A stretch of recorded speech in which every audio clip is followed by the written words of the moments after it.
And I'm Layla. Welcome back to our channel, Elementary My Dear, where we make nutrition science easy for you to digest. So today we're talking about one of the most controversial topics in nutrition. Are carbohydrates making you fat? So make sure you hit that subscribe button so you never miss one of our videos. So how are you feeling today? I know you have a big exam coming up. Yes, I do have the CDRE, the Canadian Dietetic Registration Exam. Hopefully that's not a question on there. Tomorrow morning, bright and early. And though I already celebrated becoming a dietitian, this is like going from my temporary license to my full license. Yeah, so, I know you've been working really hard the last few weeks. Honestly, I've been studying probably 6 to 8 hours a day for the past 2 weeks. That's insane. So, how do you feel overall? I'm nervous by the way that I'm not nervous for it. You know what I mean? Well, I mean, it's good that you feel comfortable with the content. I think that's a really good sign. Exactly. And I feel confident with the content because I just know so much about nutrition. I don't know. I think it must be so weird too because, of course, this year you're having to write the exam at home, right? So it's. I feel like I've had to write exams at home during the fall semester in 2020. As part of my master's program, and I know it's a little uncomfortable. It just doesn't have that same feeling, like the environmental cues that kind of make you focus and kind of zone in on the exam are not quite there because you're just at home. Yeah, see, I didn't have to have that experience because by the time we were in COVID, I had finished my course portion of my program. But yes, I'm writing it at my dining table. Yeah. It's 4 hours long. We'll see how it goes. It's proctored as well, so they're watching you through your webcam. Yeah, so you have to have your camera on. I think the sound on as well. Wow. Yeah, that's really intense. I wonder, it must be hard for people that have other people in their household that are moving around. If you have to have your mic on the whole time. Or even pets and stuff. I know even when we're in meetings or classes, you hear a dog barking and children screaming. So we'll have to talk about how it went. Well, I'll let you know. I'll give you a call at 1 p.m. and be like, this is how it went. In some ways, though, I will say, I know when I get really stressed out or nervous about anything, whether it's interviews or exams, bowel issues are a very common experience that I have. Yeah. So, and I will say, being in the comfort of your home leading right up to it is an advantage. Oh, we'll see how it goes. Fingers crossed for me. I have full faith in you. You know what? I have full faith in me too. Yeah. And I feel like that's pretty new for me. I feel like normally before exams, I'm gonna fail. I'm about to fail. But this one I feel pretty good about. That's awesome. I think I have no doubt that you're gonna succeed and you're gonna feel really good. Okay. So 1 p.m. is when we're done. So now should we get into it? Let's get into the nitty-gritty. Carbohydrates. Such a complicated topic. A lot of people have strong opinions on it, whether it's researchers or the general public. Instagram influencers. Those influencers, though, they really like to talk about carbs. Yeah. Yes. I think more recently, the general messaging is to limit carbohydrate intake, or in some cases, more or less eliminate it with things like the ketogenic diet. So it's very interesting how far we've come when it comes to macronutrient distribution recommendations. Not official guidelines necessarily, but in terms of the messaging that's out there. And the general health, what people think of as healthy has really shifted. Yeah. But this isn't really a new thing. There was the Atkins, I think that's the 1980s? 80s, 90s maybe? Yeah, and so that diet really focused on a low carbohydrate approach for weight loss as well. So it's not a new thought, but I think it's really been picking up traction. So today we wanted to kind of talk about why this notion is even out there. If you've watched our calories video, we talk all about how the relationship between calories as a whole and energy in, energy out, how that contributes to weight management. So why do we have this focus on this one macronutrient, carbohydrates, when it comes to things like weight loss or weight management in general? So we wanted to talk about some of the theories that are out there about it and what the evidence actually says about them. Rubina brought up our calories video, which you should all check out. And throughout that, we kind of talk about the calories in, calories out, approach to thinking about how, you know, obesity occurs or gaining fat occurs. And really that just means that when you have more calories in than you have calories out, your body wants to store that excess energy because your body is not about to waste energy. Absolutely. And they store it in fat cells. And I think, you know, that model does get a little bit more complex, which we did touch upon. You have things like hormones, environmental factors that play into both of those components of energy in and energy out. But there is kind of an alternative / an add-on that is controversial right now in this like nutrition sphere. And we're kind of getting into a little bit of the beef. It's like a beef between certain people with certain groups of ideas and other people with certain groups of ideas. So like, I'm really excited about this video because we're talking about something that's like really current. Very current. Yeah. And it is really cool when I think science as a whole is very fascinating. Just the idea of like exploring, like trying to find the truth of something and how, you know, different groups of people can look at the same research, like understand the same physiology, but still have such diverging opinions of what's actually happening. Exactly. And I think just it's just cool. It's cool to kind of watch the research come in and watch like the debates on the topic. Exactly. No, that's like the thing about research that about science that I really love is that like basically people have an idea or a thought or a hypothesis and they test it, and then throughout like the process of like peer review and that kind of thing, people can kind of punch holes in it and we can really end up hopefully getting to the truth at the end of the day. As Layla mentioned, I think even though calories in, calories out, the energy balance model of weight change is definitely accepted because, you know, that's physics, that is generally speaking accepted. We are learning more about the impact of hormones and other variables that may play into that calories in, calories out. And one of the models that's been kind of come about in recent years is the Carbohydrate-insulin model of obesity. Which I think is very interesting. And in doing research for this, I definitely learned quite a bit about this model and kind of also just like some more about the dynamics of like certain hormones in your body and energy storage in your body. The carbohydrate insulin model really has come about in the last 10 years or so from the work of certain researchers. Basically, the model suggests that it is the consumption of carbohydrates that drives fat accumulation in the body more so than other macronutrients. The rationale behind this model is that, you know, for the generally healthy population, when you consume carbohydrates, your pancreas responds by releasing a hormone called insulin. And insulin is actually one of the major anabolic hormones in our bodies. And hormones, generally speaking, there are things that signal to, you know, other parts of your bodies to do something. Yeah, and when we say anabolic, okay, anabolic just means building. So building within your body. So basically what insulin does is it tells your body to start building things. So people talk about testosterone as an anabolic hormone. It prompts your body to build muscles. But insulin actually is the biggest anabolic hormone in your body. So you eat something and your pancreas is very sensitive to that. It's like, ooh, I ate something. Let me release some insulin so we can take that fuel into our cells and use it. So insulin primarily works on your liver cells, your muscle cells, and your adipose / fat cells. Adipose is just like the fancy science word for fat. And it tells them, okay, take in the glucose. You fat cells, take in glucose, we have more than we need. You can store it for later and turn it into fat, store it for later. It tells your muscle cells, take in some glucose, store it for later in the form of glycogen, which is like just basically a bunch of carbohydrates put together. And liver, you know what? You do a little bit of both. You store a little bit of fat, you store a little bit of glycogen / carbohydrates, and we're hunky-dory. We're happy. Everyone has energy.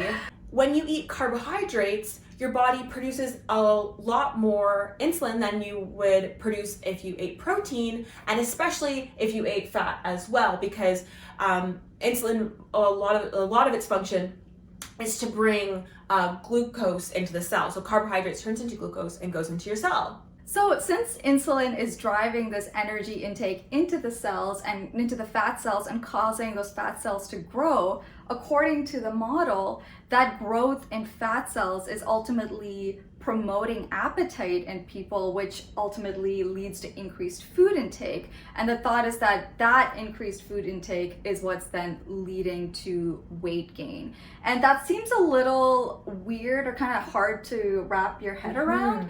And I felt that way too when I was first reading it. And the example that was given to kind of illustrate that, because this kind of goes against the traditional idea of, oh, you're taking in more energy than expending, and that's why you're gaining weight. So this is kind of saying because of the growth in fat cells, that's what's making you want to eat more and therefore eat more and therefore gain weight.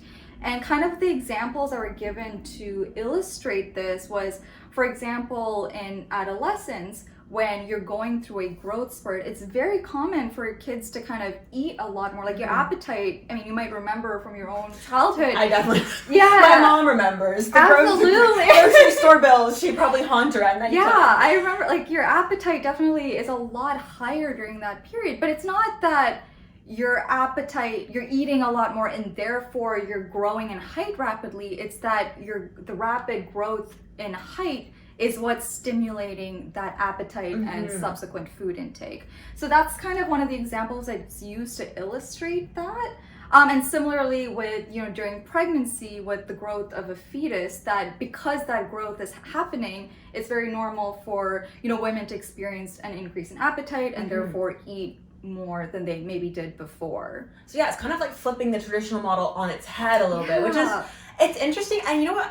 I appreciate the way that, people are questioning things and people are taking, okay, this is a traditional model. What if it is the other way around? And another part of this model that is kind of emphasized is that it also affects energy expenditure, because what they state is that, your body, you eat a lot of carbs, you produce a lot of insulin. The insulin is driving the fuels that are in your blood into your cells. So that's like glucose, free fatty acids, and those fuels would normally go to, let's say, your working tissues, but instead they're going to fat cells. And then your working tissues are not working as much, and they are telling your body, we're hungry, we're hungry, we're hungry. So it's causing you to want to eat more, and then it reduces your energy expenditure, because let's say you were producing less insulin, they say you would have you'd have more fuels in your blood. So then those more active tissues, like they say, like your heart, whatever, would have more fuel, so they'd be burning more fuel, so then you would store more fuels. Right. So it kind of is like the two factors there. They have like you're going to eat more, and also you're going to expend less energy. Yeah. And this is a very compelling model, and I think it definitely challenged a lot of the traditional notions within the nutrition community. And it's interesting because it is still controversial, and there's evidence that kind of seems to support it, and there's also evidence that challenges it. So one of the arguments that's often brought up in favor of this carbohydrate insulin model is what we kind of observe in untreated diabetes, especially with type 1 diabetes, where your pancreas isn't producing insulin. And in those cases, especially when it's untreated, even though the person is consuming carbohydrates, if your body is not producing and releasing that insulin, basically that glucose is not taken up or being used, and it ends up being peed out in your urine instead. And what we see is drastic weight loss in those patients. And then when those patients are given insulin, they start to gain weight. Yeah. Which honestly really isn't that much of a surprise, because in the case of diabetes, that's a very extreme example where in a lot of cases there's no insulin being produced at all. They get very, very, very ill because they have no insulin at all. So it's, we talk about when they start taking insulin, they put on weight, but is that really something that we can extrapolate to or like apply to the general healthy population whose pancreas is just, pumping out? Absolutely. insulin as it should. Yeah, and I think another observation that's often used in favor of the carbohydrate insulin model is just the observation of obesity rates over time. For those who may have heard or maybe were around during, you know, the 70s, 80s, when there was kind of like a huge fear of fat. And, you know, the food industry kind of responded to that consumer fear by creating a lot of low-fat products. And even, you know, government recommendations often were promoting things like low-fat products. Yeah, we were just talking about this. I don't know if you guys remember, but like the food guide when we were kids Oh, was yeah. like 12 servings of grains every single day. And then maybe some vegetables and fruits. Yeah. It's so interesting how much things have changed in the last like 10, 20 years. Yeah. Meat and like dairy were at the end, and I think that has to do a lot with like avoiding fats and Exactly. and that kind of mindset. Yeah. And it's interesting because that was the prominent recommendation by governments, the healthcare system, and that was kind of widely believed by the general public as well. And even though people have been turning to these low-fat products, as I'm sure we're all aware of, like obesity rates have still been going up. So, and you know, with the reduction in fat intake, generally the proportion of carbohydrates that people are taking in have gone up as a result. So that's kind of another kind of maybe anecdotal kind of fact that's been used to kind of support or promote the carbohydrate insulin model. Exactly, and it's like we talked about in our video about research methods. You can't really use observational research to promote causation. Absolutely. We can't say, oh, because carbohydrates increased, therefore we had obesity. We have to look at the other factors at play. And really when we're looking at something so broad scale, like our environments have changed so much. Yeah. The amount of like technology we have has changed so much and things like that. So I think those And are our general lifestyles, just how we live, how we work, how we play, everything is drastically different. Exactly. I mean, all of those changes kind of happened at the same time that people were maybe starting to increase their carbohydrate intake. So to kind of you know, put the causal relationship on that one variable, maybe misguided. Yes. But it's just one argument that's used in favor of that model. Exactly. And you know what? There's lots of cultures all around the world, and I know they live kind of different lifestyles, but their diets consist mostly of carbohydrates, and we don't see the same levels of like obesity. I know obviously they have probably higher energy expenditure and lower energy intake, but you know, if this model was accurate, you know, you might expect to see more fat tissue in those people, or you know, overconsumption in those cultures. So that's a really good point, actually. And this is a complete side note, but I think that's been part of the problem, because now with the not problem as in the problem with, you know, government recommendations or even within the healthcare in field, because we are kind of almost discouraging carbs now, but of course we know that so many cultures around the world, like something like rice is such a huge part of their diet, and you know, just making a blanket statement that as if that's so bad. I mean, this is a complete like side tangent, but I think that is something that, you know, people in the healthcare field that are kind of working with patients, we do need to be mindful of the kind of recommendations that we're making and whether that's appropriate for, you know, people with different lifestyles and different cultural backgrounds and different dietary preferences. Yeah, I think that is a very good point, and I think that luckily in the field of dietetics we're kind of shifting our lens right now to work within people's cultural diets and their constructs. And I think, you know, going back to this topic, if we say, you know, if you eat carbohydrates you're gonna gain 100 pounds and die, like it really limits, you know, the way that we can work with people within this. And actually it is, I mean, as you mentioned, I think the dietetics profession in Canada is really responding to that. Actually the new competency, so to become a dietitian we have to meet entry-level competencies. It's a very extensive document. There's like 100 of them, and maybe more. And it's really great because they are releasing a new one soon, and that one, the cultural competence is a major focus. Yay. So it's really great to see that it is being prioritized very intentionally now. Yes, yeah, no, which is something that this field has definitely been lacking. 110%.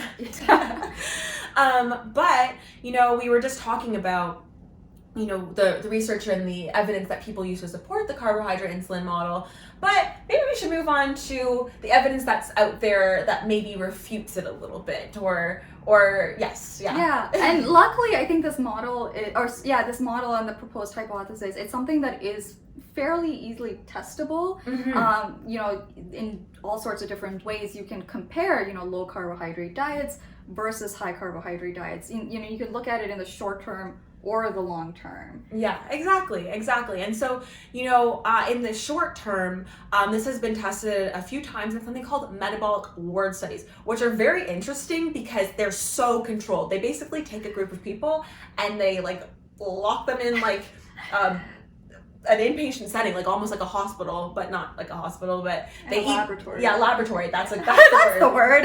But they eat there, they sleep there, everything is measured, controlled, and so that can really tell us whether the influence is the diet, because the only two things that are different are the diet. There's no other outside influences.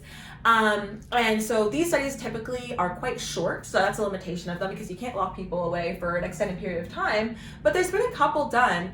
Insulin does increase when you eat a higher carbohydrate diet, which is expected. I think it's intuitive. I think science has really we know that. But we're all on the same page on that, so that's great. But there's really no difference in energy expenditure as would be expected in the carbohydrate insulin model. So remember I talked about the model says that there's less fuels in your blood when you eat a lot of carbohydrates. You have a strong insulin response, and so your active tissues can't use those fuels, and instead they're stored. So you would expect to see if in a low carbohydrate diet with lower insulin response, you would expect to see a higher metabolism, exactly, higher energy output. Exactly. And so in these studies, they didn't find that to be the case, and also they found they didn't really find that the low carbohydrate diet led to excess weight loss over that time. So it's important to note that these studies are based on balanced calorie meals. These both diets, the low carbohydrate and the high carbohydrate, were balanced for calories. So it really only explores the expenditure part, but that expenditure part is an important part of the model. It kind of makes it all work, So the metabolic studies that we have really refuted this model. So luckily there are other studies that look into the intake component of the model.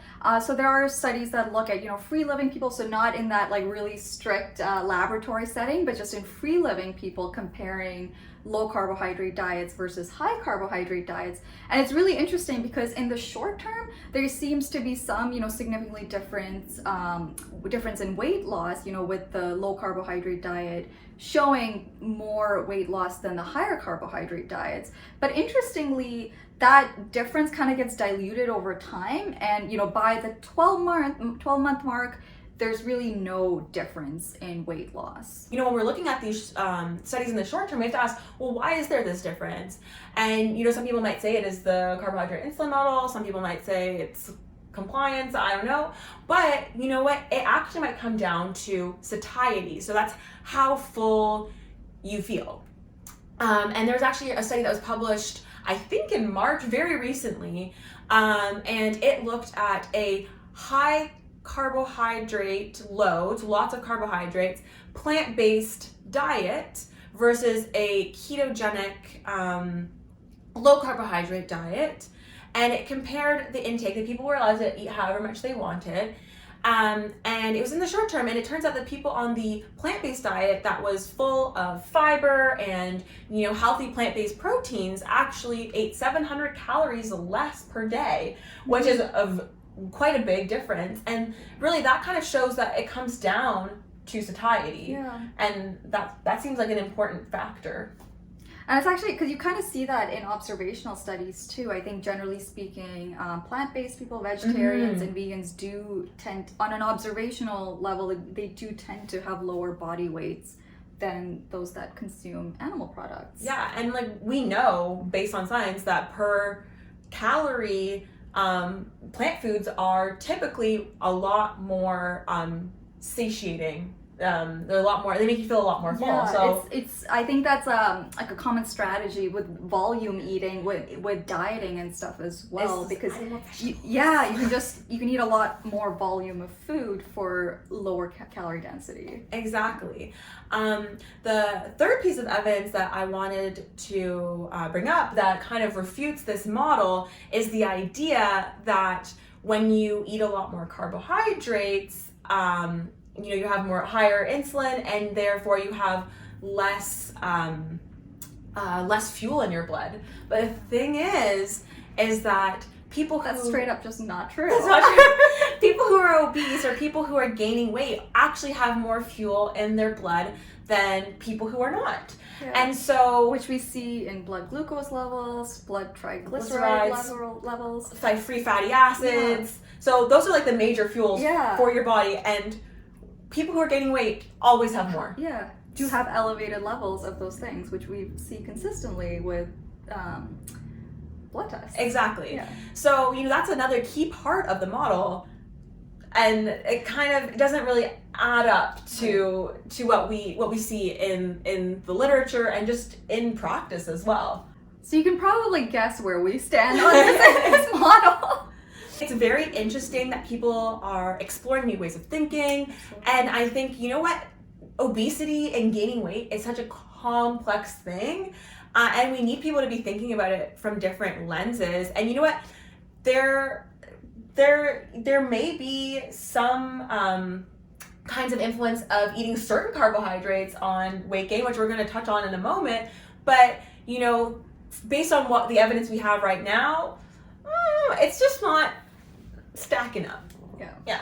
I think speaking about satiety as being a very important component, maybe more so than the macronutrient itself, I think that's a really important point to make, because and I think maybe people know, like, there is a difference between refined carbohydrates and complex carbohydrates, and we know that complex carbohydrates actually do contribute to satiety and can reduce food intake and appetite. And that really explains what we saw in that one study there. Exactly. Is that even though it had such a high carbohydrate load and it produced a lot more insulin response, those people ate fewer calories throughout the day, which is the complete opposite of what this model is saying. So really it comes down to, I'd say, satiety more than even macronutrient, and yeah. Yeah, absolutely. And Leila was saying, like, this is a very complex topic. And even before we started filming, we did research beforehand, but we were still kind of talking through it and realizing that there's a lot of nuance to it, and it's very complicated. And we actually do think that this is going to take more than one video. Yes. So we will have a part 2, just talking about the relationship between carbohydrates and weight management, because there is actually a lot more to this topic, even like specifically carbohydrates and weight management. We see all these people online, especially people who are selling diets, saying like the only one way to lose weight is to go keto, or to go low carbohydrate, or to do the Atkins, or to do the whatever, or even the other way around where people say it's some other thing. And I feel like, it doesn't really come down to the macronutrients. It comes down to what you're going to do in the long term and what's going to help you stay full in the long term, so you're not craving something else. Yeah, I agree, because I think even if you just think about it, you could maybe like have a few tablespoons of oil, and that could be a lot of calories, like enough calories to constitute a typical meal for most people, but you would not feel full and you would be inclined to eat more. Exactly. Right? So I think that's kind of maybe a easy way to kind of grasp that concept, that maybe it's not about the specific macronutrient, but it's about the form that it's in and how it affects your satiety. Exactly. We talked about these studies that looked at, maintaining weight loss over a period of 6 months or 12 months or whatever, but really the thing that we're looking for is something that's sustainable, and what's going to help you lose weight and keep it off, if that's what your goals is a lifestyle modification rather than a specific diet in the way that we think of it. So just keeping up something that you can do in the long term. And that's where... And comfortably, And right? comfortably, Like, exactly. so that you're not ravenously hungry all the time. And of course, yeah, that's where satiety comes in. Exactly. And, you know, just to plug our profession a little bit, that's where a dietitian could come in and help you make those lifestyle changes that you will be able to keep up in the long term, rather than turning to like a Instagram influencer who's like, you need to scrap everything you've ever eaten in your entire life and eat my specific meal plan. Turning to a dietitian, they can help you make those little changes that you can keep up for 20, 30 years so that you can, I guess, keep the goals that you've set for yourself. It's actually so interesting that you bring that up too, because I feel like dietitians, who are, you know, the most credible source of nutrition information, will almost never give you a meal plan. Yes, I mean, there are very few situations where it may be necessary with certain conditions, but even then, it's usually just kind of like a suggestion to kind of help out someone that might be transitioning to a new way of eating because of their very specific conditions. But in general, it's about making meal plans is not really a part of the job description, generally speaking. Yes, and like when people ask me for meal plans, I'm like, this is a waste of my time, and it's a waste. It's a waste of your time because you know, they're not going to follow it. Exactly, and we know that. It's proven in the literature that like you make someone a very prescriptive diet, they'll maybe follow it for a week or 2 weeks, if that, yeah, and then go back to what they were doing before. So they're no further ahead, and then you just spent all this time doing this when you could have been helping them do something productive with the goals that they set for themselves. So, yay dietitians! Yay dietitians! Woo! So we hope you found this content useful. As I mentioned, we will be making a part 2 of this topic with carbohydrates and weight change, so stay tuned for that. Thank you guys so much for watching. Be sure to like, comment, and subscribe. Hit the notification bell so you never miss a video, and follow us on our Instagram page. Thank you for watching. Bye.